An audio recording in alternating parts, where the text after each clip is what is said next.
Sementara itu, saudara, dari Aceh Besar dilaporkan kebakaran yang menghanguskan salah satu barak santri dan Dewan Guru Pesantren Gontor 8 Selawah, Kecamatan Slimum, Kabupaten Aceh Besar pada 24 Agustus 2023 lalu, telah menyisakan duka yang mendalam bagi keluarga besar lembaga pendidikan ini.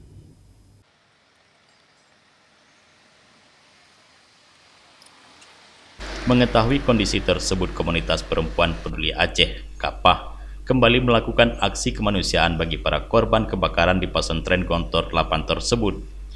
Menurut Ketua Bidang Sosial dan Kemanusiaan KAPAH Aceh, Diah Radliah, penyaluran bantuan ini merupakan bagian rasa keprihatinan dan tanggung jawab moral KAPAH Aceh terhadap masyarakat yang terdampak bencana.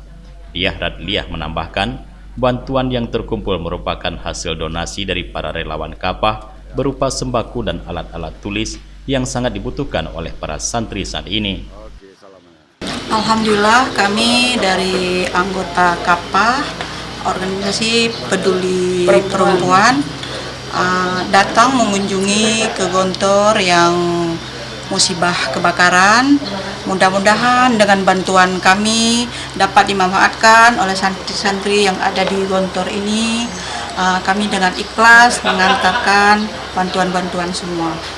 Sementara itu, pimpinan pesantren Gontor 8 Kiai Husnul Kamil Jailani MAG yang diwakili oleh istrinya Nyonya Rosyani SAG menerima penyerahan bantuan dari KAPAH tersebut, menyampaikan terima kasih atas keprihatinan ibu-ibu KAPAH Aceh kepada anak didik yang tertimpa musibah ini.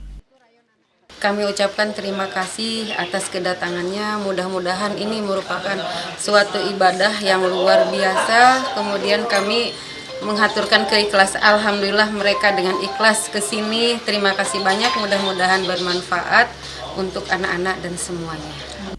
Dalam kunjungan tersebut turut hadir Yusri VE selaku pendiri KAPAH Aceh, Dr. Handa Hajah Sulhafah selaku Dewan, para pengurus dan sejumlah anggota KAPAH Aceh turut meninjau langsung lokasi kebakaran. Tim Liputan Aceh TV.